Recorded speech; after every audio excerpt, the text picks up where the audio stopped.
BPL এর Noakhali team নিয়ে একটা বিশ্লেষণ করব। তবে ব্যস্ততার মাঝে মোস্তাফিজুর রহমানের 4টা ওভার মিসতেই নাই। এখন পর্যন্ত 8 ম্যাচে 15 উইকেট নিয়ে আইএল টি20-র দ্বিতীয় সর্বোচ্চ উইকেট শিকারীর নাম মুস্তাফিজুর রহমান। আমাদের মুস্তাফিজুর রহমান একটা ফ্র্যাঞ্চাইজি লিগের এই মুহূর্তে দ্বিতীয় সর্বোচ্চ উইকেট শিকারী, তারই সতীর্থ আরেকজন বোলার যিনি এই মুহূর্তে শীর্ষস্থানটা লিড করছেন। আশা করছি মুস্তাফিজুর রহমান হয়তোবা তাকেও টপকে যাবেন এবং তার দল বেশ ভালো মতো এগিয়ে যাবে।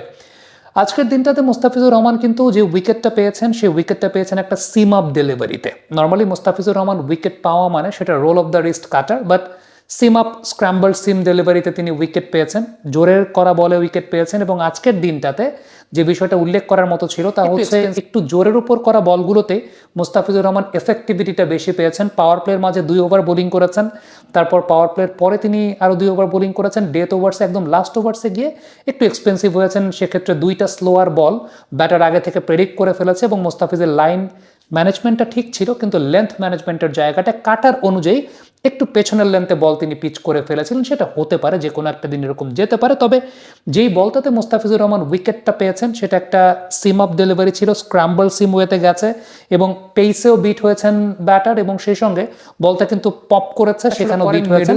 এই ধরনের বলের ক্ষেত্রে কিন্তু Mustafizur Rahman roll of the wrist করেন না। রোল অফ দ্য রিস্ট না করে বলটা স্ট্রেইট মানে একদম দেখিয়েই তিনি বলটা করেন। তবে এই জায়গাটায় একটা বৈশিষ্ট্যের জায়গা হচ্ছে, আপনি খেয়াল করে দেখবেন যে তার সিমের পজিশনটা থাকে কোথায়।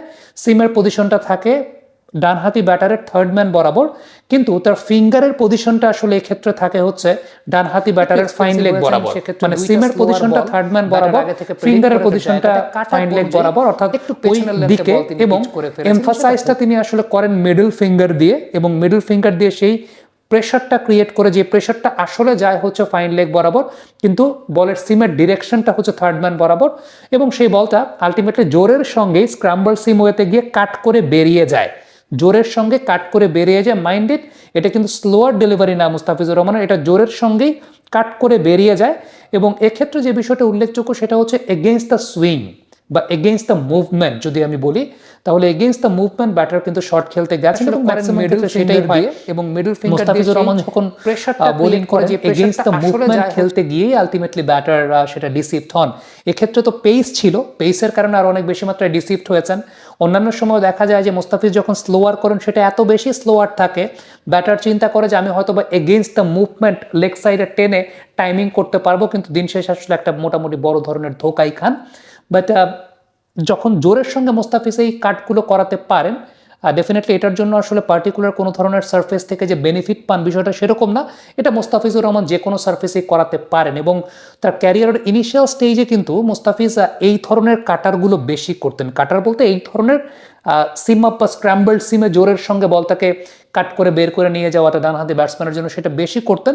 ওই সময়টা আবার তার লেন্থ ম্যানেজমেন্টের জায়গাটা একটু সামনের লেন্থের জায়গাটা তিনি বেশি ব্যবহার করতেন। তবে এই ধরনের সিম আপ বল করার সময়ও কিন্তু রিস্টের একটা মোচড় তিনি দেন, কিন্তু ওই যে তার স্লোয়ার ডেলিভারি, যেটা roll of the wrist delivery যেটা, সেটার মতো আসলে না, কিন্তু একটা মোচড় তিনি দেন, যেটা আলটিমেটলি তার ফ্লেক্সিবল রিস্টের একটা বড় পরিচয়ও। কিন্তু আদারওয়াইজ তার আরেকটা যে বোলিংয়ের বৈশিষ্ট্য যেটা আসলে যেটার জন্য তিনি প্রমিনেন্ট, সেটা হচ্ছে রোল অফ দ্য রিস্ট কাটার, যেটা মোতায়া মুরলীধরন যদি একটু জোরে বোলিং করতেন ব্যাপারটা যেরকম হতো সেরকম। সো আমার কাছে মনে হয় যে মুস্তাফিজুর রহমান হ্যাজ এভরিথিং, এবং তার ভান্ডারে সেই বিষয়গুলো দিয়েই তিনি আলটিমেটলি এই মুহূর্তে আইএল টি20-র second highest wicket taker. That's a very good sign. টি20 world cup is ahead. I think Bangladesh is going to have a very good time in terms of bowling is concern. কারণ বাংলাদেশের মুস্তাফিজুর রহমানের কথা যদি আপনি বলেন, তাসকিন আহমেদের আগের দিন বেশ ভালো বোলিং করেছেন। সো সবাই যদি অল টুগেদার ভালো ফর্মে থাকেন, সেটা মনে হয় বাংলাদেশ টিমের জন্যই ভালো। কমেন্ট বক্সে আপনাদের মন্তব্য মতামত জানতে চাই।